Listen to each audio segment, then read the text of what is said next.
forces, 2 moments, no moment along the hinge axis. So these are easy ones. Really the ones you have to kind of focus a little bit is on the bearings. The single journal bearing, the single journal bearing with a square shaft, and the thrust bearing. Those are the only real ones you have to worry about. So I would suggest you kind of focus in on the bearings. You'll see them right there. Okay? So you must know table 5.2 in order to do 3D. 3D has 6 equations. Potentially, you're going to have to solve 6 equations, 6 unknowns. That's why I told you, hey, go do yourself a favor. Oh, by the way, your average was 44. You literally post your grade. And by the way, there were 3 zeros in this class. It's already pre-worked up, pre-typed up. I'm going to go back to page 101 and tell you this was a bold test question. Test number 2, question number 2 is always going to be 3D. Got it? Not anything different. So it says, boom AD, there's AD, is supported by a ball and socket. What does this mean, ball and socket? There are 3 forces, one in the X, one in the Y, one in the Z. There are no moments. And it's also supported by this cable EB and DC. You're to tell me the forces in DC and EB and tell me the forces in the ball and socket. So the first thing I'm going to do is I'm going to draw a free body diagram. I know it's a stick figure, it doesn't matter. I just want to count for shit. So I got an AY, an AX, and an AZ. Please note X, Y, Z. Note the coordinate system. It's a 3D problem. First thing I told you to do. I'm going to show a force, TDC. I'm going to show a force, TEB. And I'm going to show a force of 1,000 pounds or 1 kip. It doesn't have to be fancy. I just want you to count for forces. That's all. Right? What's the next thing? Well, I got to make sure in 3D all forces are in IJK. Well, that's going to be AXI, AYJ, AZK. That's going to be minus 1,000J. These guys, I got to get in IJK format. Well, I look over here, do I have double projection? No. Do I have alpha, beta, gamma? No. Do I have a bunch of distances? Yes. 5-step process. It don't change. Right? So I got to go with the first step of the 5-step process, convert all dimensions to coordinates along the line of action of force. 0, 3 minus 4, E, 12, 0, 0, E, 6, 0, 0, and B, 0, 3, comma 6. So right off the bat, we're going to do R DC is equal to XC minus XDI plus YC minus YDJ plus ZC minus ZDK. That's going to be RDC equal to minus 12I plus 3J minus 4K. Magnitude DC is equal to 13. Therefore, FDC or TDC, whichever way you want to call it, I call it T, so we'll go TDC is equal to magnitude TDC times the unit vector, minus 12I plus 3J minus 4K divided by 13. TDC vector is minus 0.923 TDCI plus 0.231 TDCJ minus 0.308 TDC K. Bam! Have I done anything out of chapter 5? No, this is chapter fucking 2. Right? What are these numbers? 0.923, 0.231, 0.308. Those are direction cosine. So if I took the cosine inverse of 0.923, what would I get? Alpha. Right? And similarly, I get beta and gamma for the others. Repeat. Damn it, repeat. R, EB is equal to XB minus XEI plus YB minus YEJ plus ZB minus ZEK. REB is going to be 0 minus 6 minus 6I. 3 minus 0, that's plus 3J. 6 minus 0 is plus 6K. Magnitude of EB is 9. Therefore, TEB vector is TEB magnitude times the unit vector, minus 6I plus 3J plus 6K divided by 9.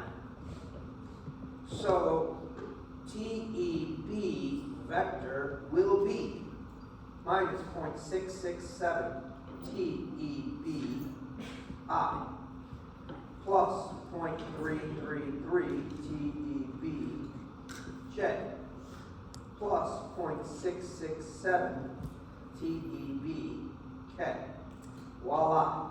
I now have all forces in IJK format. Perfect. That's exactly what I needed. All right, now what? Now what? Well, now I get to write the equilibrium equations from chapter 5. All this bullshit is chapter 2. That's why chapter 2 came first. And that's why chapter 2 we spent some time on, trying to teach you alpha, beta, gamma, double projection, and the 5-step process. What would you do first? What'd you say, Red? Moment. Where would you want to take a moment? A. Great choice. Why don't you want to write some forces x, some force y, some force z equals 0? Huh? It takes more time. No. It won't give me an answer. I'm going to do the opposite. You said take a moment. I'm saying, no, I'm going to do the opposite of what you said. Because, you know, you guys are rebellious. Nora says, take a moment, you go, fuck you, I'm going to do whatever I want. So now you said moment, I'm going to say, fuck you, I'm going to do whatever I want. Right? Watch what happens when I ignore Red's suggestion. So here we go. I'm going to do it my way. Some force x equals 0. Positive in this direction. That's going to say AX minus 0.923 TDC minus 0.667 TEB. All that's equal to 0. Did you get anything? That's the problem. Some forces in the y equals 0. Positive upward. That's going to say AY minus, no plus, 0.231 TDC plus 0.333 TEB equals 1,000, or minus 1,000 because there's an extra 1,000 pounds downward. Minus 1,000 equals 0 or equals 1,000. Same thing. Again, no damn answer. That sucks. Some forces Z equals 0, coming out of the paper positive, that's AZ, minus 0.308 TDC, plus 0.667 TEB, that equals 0. Great. I wrote all three force equations, got no damn answer. This is why it is best to do a moment. And so Red was absolutely right. I should have listened to her. Just like I told you, hey, the best thing you can do for yourself most of the time is give me me a moment equation right away because usually it gives me something. That's the important part. It gives me something. I wrote the force equation, it didn't give me shit. It gave me a bunch of equations. Great. Now let's do a moment like Red said. Some moments at A equals 0. Great. I'm going to do 9I crossed with minus 1000J. So here's A. To this force is 6 plus 3 in the X or I direction. Plus, I need this distance, RAE, which is 6I, crossed with TEB, minus 0.667 TEB I, plus 0.333 TEB J, plus 0.667 TEB K, plus, I need another R. This time I need an R that goes from A all the way to D or from A to C. But A to D is much easier because it's only one I component. That's going to be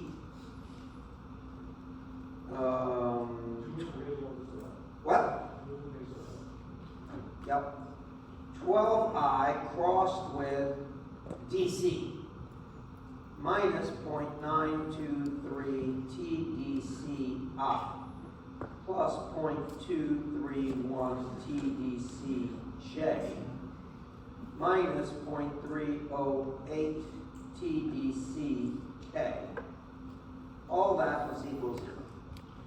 Now the statics is done. You are now having to do math. Did I or did I not cover with you how to do a cross product? No bitches and moans and groans from you then. Now it's, you got to do the math. If you do the math, this is what you're going to come up with as far as equations or values. Minus 9,000 K plus 2.772 TDC K plus 3.696 TDCJ plus 1.998 TEBK minus 4.004 TEBJ. All that equals 0. So if I do the cross product, I'm going to get a string like this. So 9I crossed with J, 9 times 1,000 is going to give me 9,000. I cross J is going to give me K. Right? What's 6I cross with this I? What's I cross I? 0. 6I cross with 0.333. I cross J is going to give me another K. And so forth. Now, I can sit there and say, look, MX is all the I values put together. There are no I values. Ah, crap. 0 equals 0. Huh? How many unknowns did you have? Think about how many unknowns you have. AX, AY, AZ, TE, B, TDC. I had 5 unknowns. How many equations do I get? 6. So I only have 5 unknowns. So one equation is going to give me nothing. It happens to be in this problem, the X equation. It's useless because I don't need it to solve for 6 equations. 6. I only have 5. MY, that's all the J's put together. I see a J right there, 3.696 TDC. I see another J minus 4.004 TEB must equal 0. Or TDC is equal to 1.083 TEB. Okay, shit, that gave me another relation. This was equation 1, 2, 3. Here's equation 4. But I also have MZ, which is all the K's grouped together, minus 9,000. plus 2.772 plus, this would be TDC, plus 1.998 TEB must equal 0. If I take this sucker right here and plug it in there, I will have one equation with one unknown. TEB will come out. Once I get TEB, plug it back in here, multiply by 1.083, I'll get TDC. Now that I have those two, plug them in each one of those, I'll get AX, AY, and AC. So my solution, I'll put right here, is TEB is equal to 1,800 pounds. TDC is equal to 1949.4. AX is equal to 3,000. AY is equal to minus 49.4. AC is equal to 600. What's the minus sign tell me? Hey, the direction of that which you drew in the free body diagram as going up, it's not going up, it's actually going down. Done. Questions? That is your typical 3D problem. You're going to have to basically replicate that on question number 2, test number 2. Because question number 2 and test number 2 is always a 3D problem. You have 7 samples in the testing manual. You have several in the textbook, which, by the way, these samples in the textbooks never change. So in the textbook, you have 1, 2, 3, 4, 5. So you have 5 sample problems in the textbook, along with the 2 I gave you, that's 7. We're going to do another one at least in the help session. So you'll have about 8 samples to go by in order to get prepared, proficient in 3D. Then you do a couple in the textbook. Then you move on to the tests, which you have 7 of in the testing manual. So by the time you're done, you should have gotten at least 20 problems in just 2D or 3D equilibrium problems. 5 in the textbook, 2 for me, that's 7. 1 in the help session, that's 8. Maybe 2 in the help session, that's 10, 9. And then you do a couple, start off with the fundamental, 2 or 3 of those. That's 12. Do another 8 or so in the homework. Move on to the testing manual. There are 7 of them. You're up to at least 25 samples of 3D. Okay? All right. The next problem's already pre-worked out. This was a doozy. And it's a doozy because it is a failure criteria problem. Notice what it says. The boom is held in equilibrium by ball and socket. 3 forces. 2 cables. Looks like about the same thing as what we just got through doing. Old test question, by the way. Except, notice what it says. It is known that cables BD and B will safely support a tension of 30 kilonewtons. Find me the largest magnitude of F. That automatically tells you what type of problem this is. This is a failure criteria 3D problem. This class pissed my ass off, so I gave you a 3D failure criteria problem. And you know it's my problem because 59.2, I can't read this too close to me. 39 point, yeah, no textbook gives those kind of angles. You know, 30, 45, you know, blah, not 39.83 and 59.2. But what did I give you here? I gave you, in this case, alpha, Gamma, what's missing is? So here we are in chapter 5, and I'm saying, hey, do you remember the identity that you learned back in chapter 2? You can't forget that shit. Okay? Yeah. What about it? I'm not worried about it. Alright, so on the next page, you'll see my solution. You can see right away the first thing I did was say, hey, let's freaking find beta by the identity. Then I made sure that I got BE and BD in terms of IJK, which meant I had to go through the 5-step process. And instantly, like Red told me, and this time I did it because it wasn't Red that told me, I told myself to do this. I instantly wrote a moment about A, which eliminates A, X, A, Y, A, Z, right? And did the cross product, blah, blah, blah, yada, yada. You can read the rest. I don't need to read it for you. So you can see how this is very similar to the previous problem we did today, except it's a failure criteria problem, which meant I had to write all the values in terms of F. So I could figure out what was the largest F I could use without failure. Okay?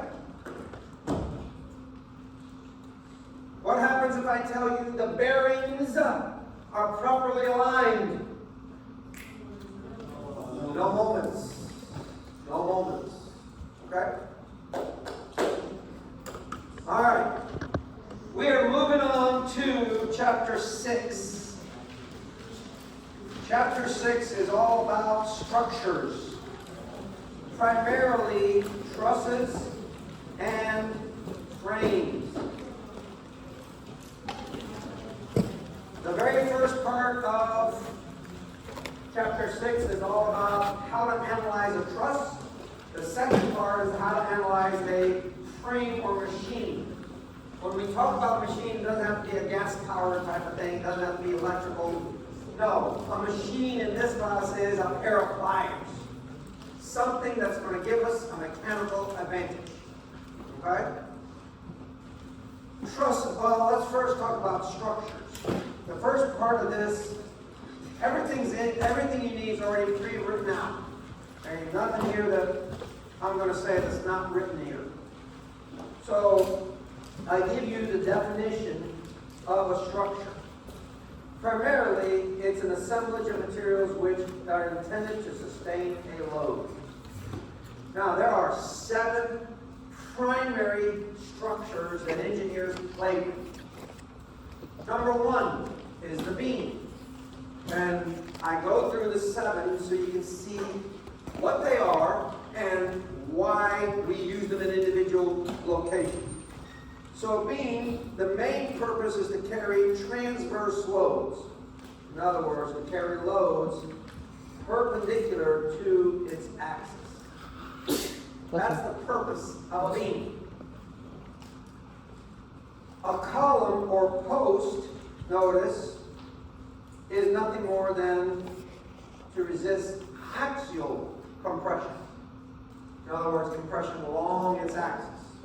Beams stuck at that, by the way. So if you need to carry a load along an axis, you put in a column. Trusses. Reason for trusses is beams start to sag when the span is huge. We don't want that sag because sag leads to failure. So we put in a truss. And that's going to be our focus in the first part of chapter 6. Alright? So trusses are 2-force bodies. And you'll see why here shortly. Frames, these are multi-force bodies. And whatever you know for a truss, just think the opposite, you got a frame. So you'll see here shortly, frames have to have straight members. You don't have to have straight members for a frame. Okay? And please note, a truss is a frame, but a frame is not a truss. In other words, trusses are very, very specialized frames. It's part of the family of frames, but it's a very special frame. Okay? Notice, next, you have cables. They carry loads in pure tension. Arches, they carry loads in compression. Shelves. Those are the 7 types of structures that engineers play with. Okay? Now, every structure must have 3 elements: stability, strength and stiffness, and economy.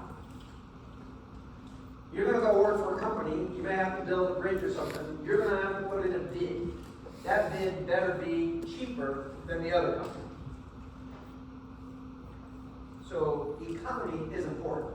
Money talks, so you got to make sure that you create a great structure, but that is economical at the same time. So I go through here and tell you some of the things. Also, additional factors, notice, has to be fire resistant. In the 60s, 50s, 60s, what we used for fire resistance. And asbestos was later found out, oh shit, it causes cancer.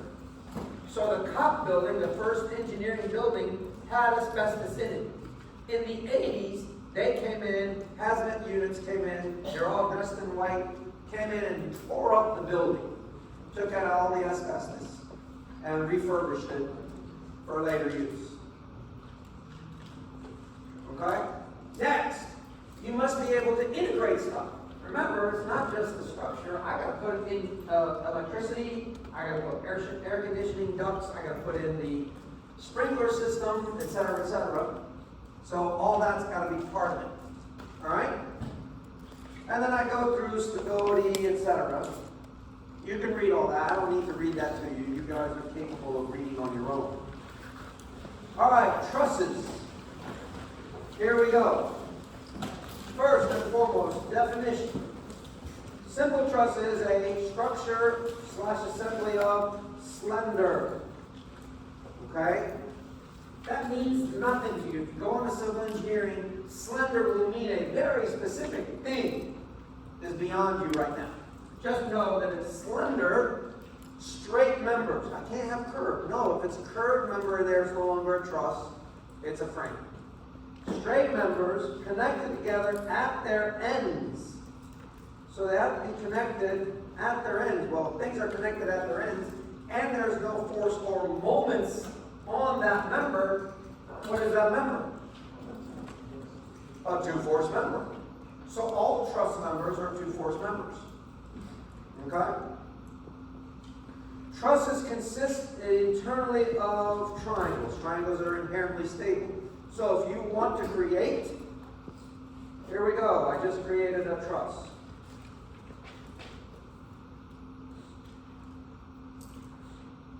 Boom, done. Just create a bunch of triangles. Let your imagination go. I love making this mess because I let my imagination go. I have a software that I just say, okay, let's do boom. Yeah, I don't like that. Do it again. Until I get what I want. Usually I start out with something. Testing manual, please. In the testing manual, you'll see first problem is a truss problem. Okay. So here's one that I created. What's it look like? Brick? It's an animal. It's an animal. What? A giraffe. There's the face right there. There's the neck. It goes to the body. A giraffe. By the way, I've gone through the entire alphabet.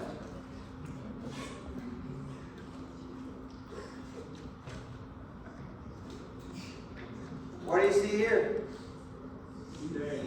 Yeah, the letter C. I've I've made I's, H's, K's, N's, Z's. I've made the Superman logo. I made the Batman logo. You name it, I've probably created it in the past 30 years. It's starting to get harder for me to do because I got to think outside the box now. Those were easy to do. So now I got to come up with something different. I'm always looking for stuff. So if you have a suggestion, I'm more than willing to listen. A what? A bull. The USF logo. I've done a U before. It's in essence a U. The little horns. I did that already. Thank you.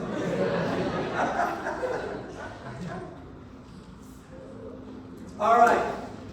There are some standard, commonly used. I don't want you to memorize these. It's not the purpose. But I want you to be aware that there are standard trusses that are used over and over and over and over. And they are called the Howe truss, the Pratt truss, the Warren. You know it's a Warren because you get W's. Warren truss. This is the modified Warren. So you get the W's, but then there's a member in here, a member in there. If you go to Publix, next time you walk in, now you're going to become an engineer, you walk in, I want you to step and look at the ceiling. You're going to see a modified Warren truss. The whole place is a modified Warren truss. Why? Because it's really a fancy warehouse. Most warehouses will either use this or this. Publix, for whatever reason, decide to use this one. So next time you go to Publix, look up, you'll see a truss configuration, and it will be the modified Warren truss. These other ones here, down at the bottom, these are used for railroads when they cross a river, mostly up north. Okay? Again, I'm telling you, your imagination is your limit when it comes to trusses. By the way, this is not a truss. Why not? Yeah, I don't have triangles. Anatomy of a truss, I really need you to know that a truss has a bottom chord, a top chord. It's got joints, which are usually gusset plates, and then the internal structure is what's known as the web. Okay? And very, very important, you should see this, and I'm going to blow it up so everybody can see it better. Typical of trusses is the top chord is in compression, the bottom chord is in tension, and the web is alternating compression, tension, compression, tension, compression, tension. That's the typical pattern of a truss. Top chord compression, bottom chord tension, and alternating tension compression in the webbing. Got it? All right. We want to analyze trusses. To analyze trusses, we're going to make some assumptions. First assumption, all members are straight. Can't be curved. Members are fastened only at their ends. Members are joined by frictionless pins. That's not true. Usually it's a gusset plate. What do we mean by gusset plate? Anybody not know what a gusset plate is?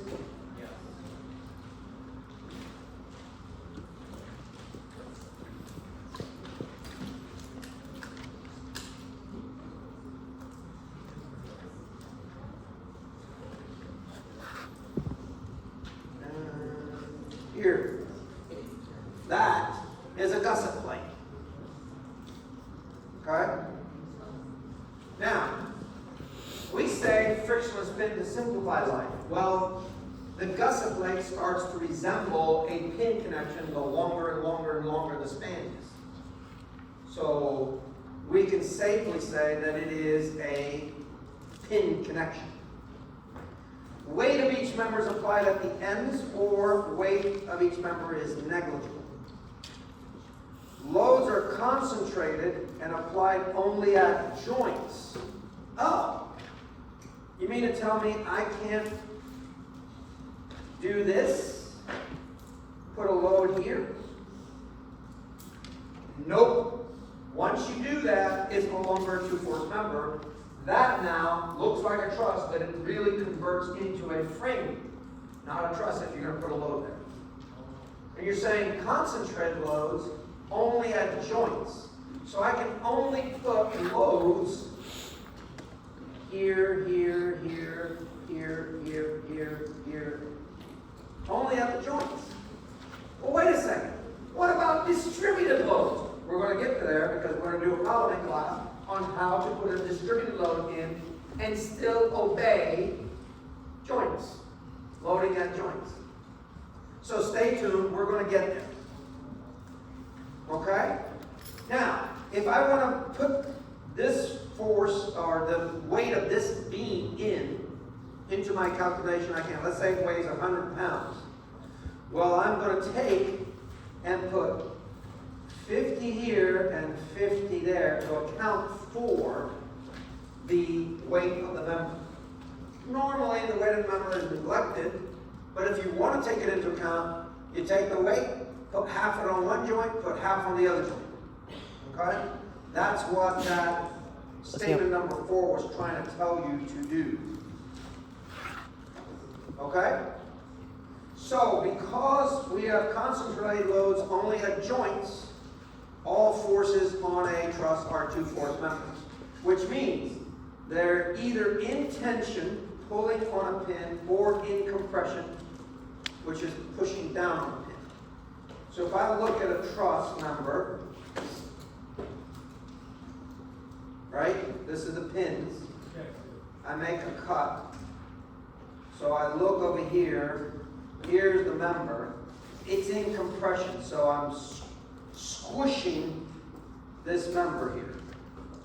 Over here at this joint, and over here at this joint, this is A, B, this is B, A here. Because of Newton's third law, this has to be equal and opposite over here. Notice, at the joint, we're pushing down when we're in compression, and we're pulling when we're in tension. So if I have tension here, that means I'm doing this at the pin. I would have that in order to balance out by Newton's third law. You with me? Okay. So, 2 methods to analyze a truss. And I put them side by side in a textbook. There's one section is method of joints, the other section is method of sections. Here I'm putting them side by side so you can compare and contrast the 2 methods. The 2 methods are method of joints, method of sections. In the method of joints, you're going to treat each joint as a particle. What does a particle mean as far as equilibrium for you? Some force in the x, some force in the y. So, 2 equations of equilibrium per joint. And you are literally going to jump joint to joint to joint to joint to joint to joint to joint to joint, writing 2 equations to unknowns, 2 equations to unknowns, 2 equations to unknowns, 2 equations to unknowns, until you sweep the entire truss. Now, computers can do 2 equations to unknowns in a blink. You're going to take more time inputting the information than getting an answer out. Okay? You with me? Free body diagram is that of a joint. Analysis begun at a joint with no more than 2 unknowns because you only have 2 equations. And this is used when you want all the forces in the entire members. So when I go back to here, where was it? I go over here, A, B, C, D, E, F, G, H, I. At this stage, there is no joint that has only 2 members associated. This one, look, 1, 2, 3. This one, 1, 2, 3, 4. 1, 2, 3, 4. 1, 2, 3. 1, 2, 3, 4. 1, 2, 3, 4. However, when I do a free body diagram for the entire truss, which is basically chapter 5, I'm going to get a roller support IY. I'm going to get a pin reaction AYAX. Now notice there's only 2 unknowns here. There's only 2 unknowns there. So you are pretty much restricted to either starting the analysis at A Because once you have AX and Y, you will have two unknowns. Once you have IY, you'll have two unknowns, IH and IG. Once you get that, then you can jump to H. Now there's two unknowns because you already have this one. You get these two, you can jump to here because now you have this one. These are the two unknowns. So you can see I'm just boom, boom, boom, boom, boom, boom, boom, boom. That's how I'm going to sweep the truss. And if I start at A, I'm going to go here, here, here, here, here, here, here, here, here. So you can either go this way or that way, and you can either start at A or I. Those are the only two places you can start. Because you have to have only two unknowns. Now, what's the method of section? What? You use the dog and you jump back and forth, right? No. Okay. Once you found the member, it's a member. If it's an impression, it's an impression. Oh, okay. All right, method of sections. Hey, you treat a portion of the truss, a section of the truss, as a rigid body. I say the word rigid body, equilibrium for you should be chapter 5, 3 equations, some force X, some force Y, some moments. Correct? You with me? So you must make a cut through the truss and crack it open. So literally with the method of sections, I'm going to come in and I'm going to say, I want to know what DE, FE, and FG are. So I'm going to make a cut right through there.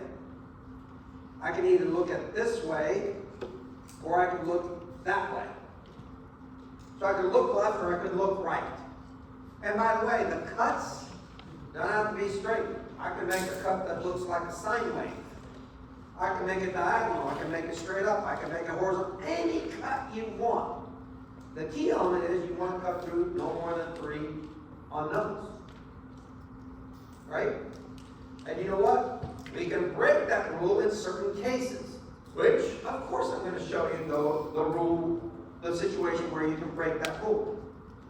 So once you decide, I'm going to go left or I'm going to go right. Let's say I go right. So my free body diagram of the section now looks like this. Here's H, here's G, here's IY. I have this section here that looks like this is E. This is now this, and that.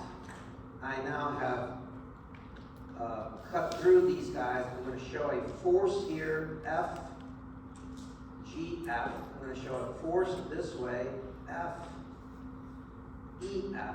And I'm going to show a force this way, F, E, D.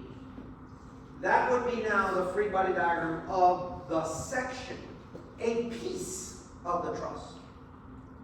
And wherever I cut through, I'm going to show as an unknown. I cut through GF, EF, and ED. Those are my 3 unknowns. Now I have 3 equations. Notice I can do a moment here at F. If I do, these guys wipe out, I'll get FED. Right? If I then do a moment at E over here, these guys wipe out and I'll get GF. So one equation, bam, gives me an answer.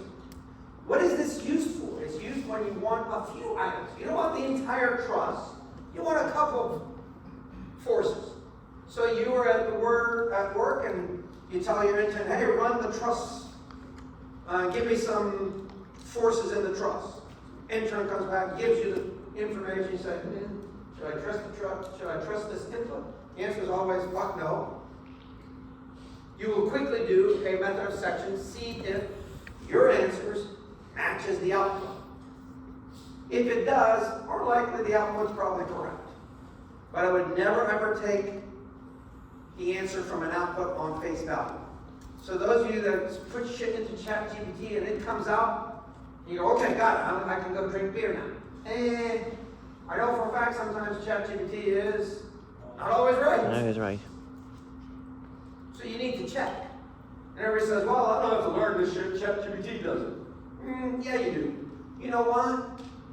Because eventually I'm hoping that all of you become PEs, which means you're going to have to sign and seal plans, which means even if you use ChatGPT and ChatGPT is wrong, you signed it, you're responsible, not ChatGPT. So you better make sure that ChatGPT did the right thing and gave you the right answer. Because it's your ass on the line, not ChatGPT. Well, ChatGPT gave me the answer. We don't care, you signed it. You're going to get sued. The two methods we will use. Test number 2, question number 1 will be method of joints. A quiz down the road, which will count double, will be a method of sections. Quiz. Literally, I give you a truss, and I say, give me 3 values. And I will count that as double. So if you get a 5, you get 2 5s, or 2 50s. You get 100, you're going to add 2 100s to your quiz grade. You get a 0, you're screwed. See you in the summer. Okay? Well,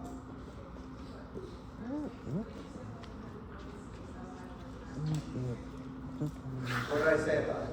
I said you're going to draw a free body diagram with a joint. That's going to be on the test. So, so method of joints says I'm going to draw this. So here's my free body diagram at joint I. Since I did it for sections, might as well do it for a joint. So I'm going to start here and I'm going to put in IY, which I've already found by doing a free body diagram of the whole structure. You're going to see me do that. Then I'm going to show a force this way, FHI, and a force this way, FIG.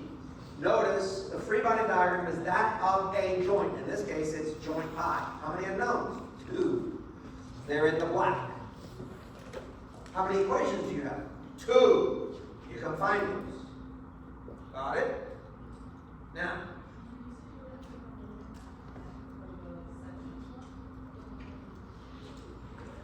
I take a moment at F, down here, these 2 wipe out, giving me this guy. Because their line of action goes through F.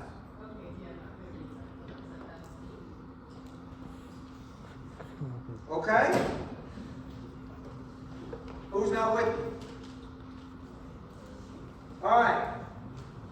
Determinacy. So trusses can be statically determinate or indeterminate or unstable, for that matter. Alright? Determinacy, if J is the number of joints, M is the number of members, R is the number of reactions. Notice, 2J equals M plus R. That's statically determined. My question to you is, why the 2? Why is there a 2? Because each joint, I can write how many equations? 2. Some force X, some force Y. Right? Notice, if 2J is greater than M plus R, you have a statically unstable truss. Not a good idea. Okay? Now that instability can be internal, it could also be external. And I'll show you the difference. And then statically indeterminate, 2J, of course, is less than M plus R. So let's take a look at a truss. We're just going to put together a quickie.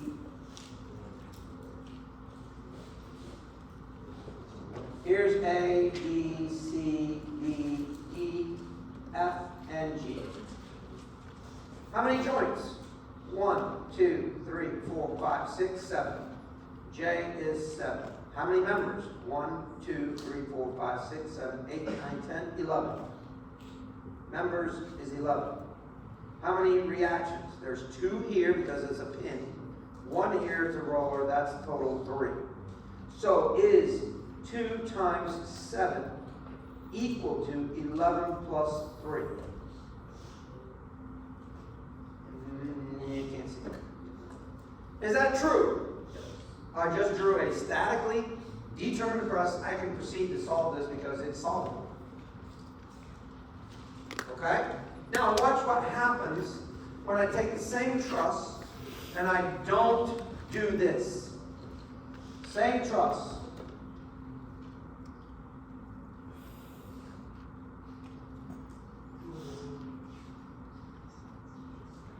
What's missing? Triangle. What's missing is a triangle. I forgot to put in this guy. Correct? 1, 2, 3, 4, 5, 6, 7. Still 7 joints. 1, 2, 3, 4, 5, 6, 7, 8, 9, 10. 10 members. I still have a roller here and a pin there. So now I have 2 times 7 is equal to 10 plus 3. No. 14 is greater than 13. What do I have? I have an unstable configuration. Why? Because I didn't put triangles in there. So this is internally unstable because I'm missing, and I got basically a parallelogram instead of a triangle. Okay? All I have to do is add this red member in, puts another member there, 14 equals 14. Okay, let's do this. Put this member in, except put a roller here and a roller there. That means R is no longer 3, it is 2. 14 is greater than 12, correct? Still unstable, except this time it's unstable externally. Because internal means in the web of the truss. This is external to that web. I still have instability, except it's an external instability. Got it? Who's not with me? Now, I'm going to tell you, you should download how many in civil and mechanical? You need this. Download MD Solids. It is going to become very, very useful to you. It'll be useful here, but more so in mechanics of materials or mechanics of solid. The next class after this. This is the software I create my truss problem with. It is free. The guy that created this has passed away, and in his will he said, I want this to be freeware for everybody in the world. It used to cost like 25 to 35 bucks. Damn. It wasn't very expensive. He wasn't trying to make a fortune off of it. Okay? Now it's freeware. You can download. Just Google MD Solids. You'll see it. All right? And I use this software to create the truss problem. It really is very simple. You go in there, you say, X, Y, hey, give me 3 panels this way, give me 4 panels that way. And it automatically creates a grid. And all I do is I say, I click a button to connect members. And I just play connect the dots. Then it's click a button, put in your support reactions. Click a button, put in your loads. Click a button, say compute, poof, out comes an answer. I didn't have to do a damn thing. It's really, really very, very simple. Extremely simple. Okay? So I would suggest you download MD Solids when you get a chance. It's going to help you here. It's probably going to help you more in the next class, mechanics of solids, mechanics of materials, because it's got a shitload of stuff in there for the next class primarily. All right, next thing. I want to talk about zero force numbers. Zero force numbers. You mean to tell me there are numbers that are zeros? Why the fuck do we have them? There's a lot of reasons we have them. I list a few of them, 6 of them. Stability of truss during construction. Support if load condition changes. That's a big one.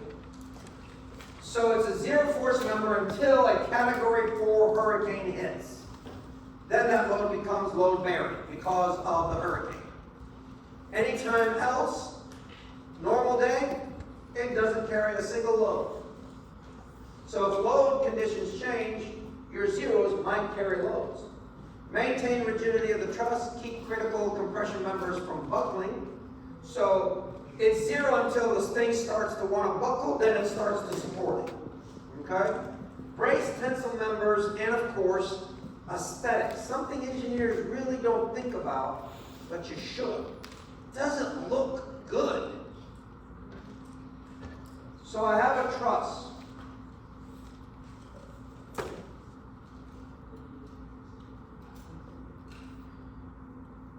I leave this, so this is where the roadway is. I leave this member out. People are gonna look at it and say, you know what, something's missing.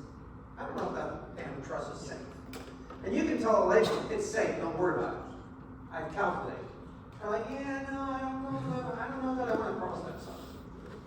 It's aesthetically unpleasing to the eye. So what you do is you say, you know what, to make it pleasing to the eye, I'm gonna put a member in there. Now it looks like, hey, this looks like a good truss. Because lay people don't know the method of joints and method of sections. They don't know about trusses. They don't know that you calculate correctly. Hey, where did you graduate from? USF? Oh, you were with Norm. Yeah, okay, I'll cross it. Right? Come on, Germany, give me a laugh. You're ready to fall asleep, ain't you? No? Is that your normal look? Some zero force members are not calculated. The first place you're going to look for is a T-joint. What the hell is a T-joint? A T-joint looks like this. The letter T. You got two members that are horizontal and one member that is vertical or non-collinear. That number 0, these guys are going to equal each other. That T could be like so. That T could be upside down, right? Could be any direction. As long as it looks like a T, it's probably going to be a zero force member, non-collinear. If you have a load here, 100 pounds, then this number has to be 100 pounds in compression. Because the Y's have to balance. The X's have to balance at each and every joint. Did everybody hear that? At each and every joint, it must balance. You got that? So, and the reason I'm saying that loudly is because I get students all the time with this type of thing. So I got something that looks like this.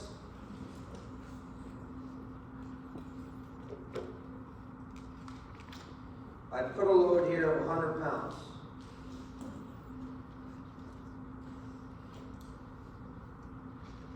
A, B, C, D, E, F, G, H. Up my jiffy. Right? I tell you, tell me what the value of DE is. Inevitably, most students say, oh, it's 100. It's not 100. Each and every joint must be balanced, must be in equilibrium. If I look at this joint right here, D, forget E. Look at this joint. That tells me that's 0. These guys have to be equal and opposite. It's an upside down T. And you say, well, what about this 100? Well, who told you the 100 was going straight down? Could it not go this way and this way? Sure it can. You don't get to dictate where it goes. Understand, each and every joint must be in equilibrium. Everybody heard that? So don't fall for that stupid ass trick. Okay? Next, I need you to see L joints. Literally, it's the letter L, upside down. In essence, what you're saying is when two members come together with no load, those are all going to be zeros. When an L comes together, when two members come together to form an L, whether it's upside down, right side up, whatever, no load, it's going to be a 0. Okay? Same thing with a B. Upside down, sideways, whatever. There again, two members coming to a joint, no load. 0, 0, 0, 0, 0, 0, 0, 0. Okay? Now, if you put a load in there, all bets are off. But if there's no load, there's going to be 0. Testing manual again. So I'm very infamous for doing this to you.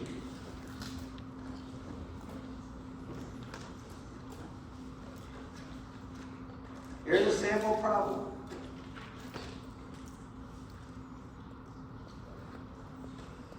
I've got 1, 2, 3, 4, 5, 6, 7, 8, 9, 10, 11, 12, 13, 14, 15, 16, 17, 18, 19, 20, 21, 22, 23, 24.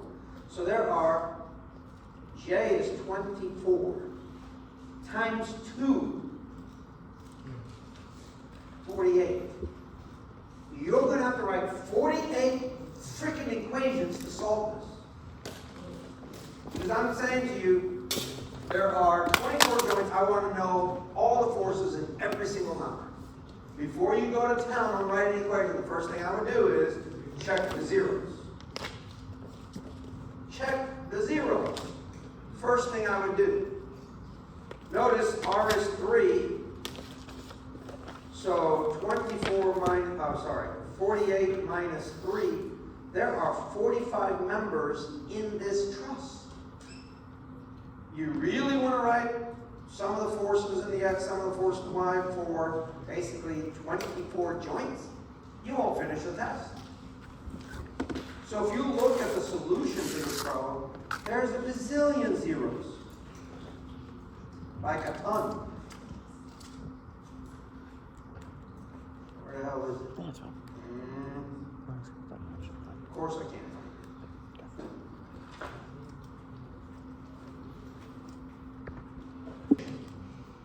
How many members were there?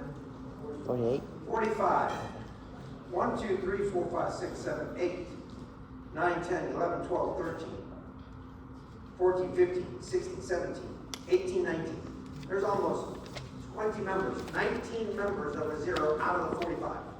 19. You didn't have to sit there and write some of the force in the X, some of the force in the Y for each and every joint. Right? Because there's 19 members that are zeros. So if you look very carefully, just this joint. Looks like a V to me. Is there a load? Oh, 0, 0. Well, if that's 0, what does this look like now? 0, 0. Well, if that's all 0, what does this look like? 0, 0. What does this look like? 0, 0. So you can see how I got all those as zeros. And again, notice my little trick. I put a load here of 10. Most students are going to say, oh, that's 10 upward. No, it's 0 because that joint has to be in equilibrium. Right? So this whole section is 0. Must have been an architect. It looked pretty. So he made that whole side look like it's there, but it's really zeros. You with me? So the first thing we're going to do, starting next week, is besides doing problems, we're going to do the next page. By the way, if you can't see zeros, I give you a method to go through in your mind about how to find those zeros. We're going to go over here, and on page 122, start doing zero force numbers first and foremost.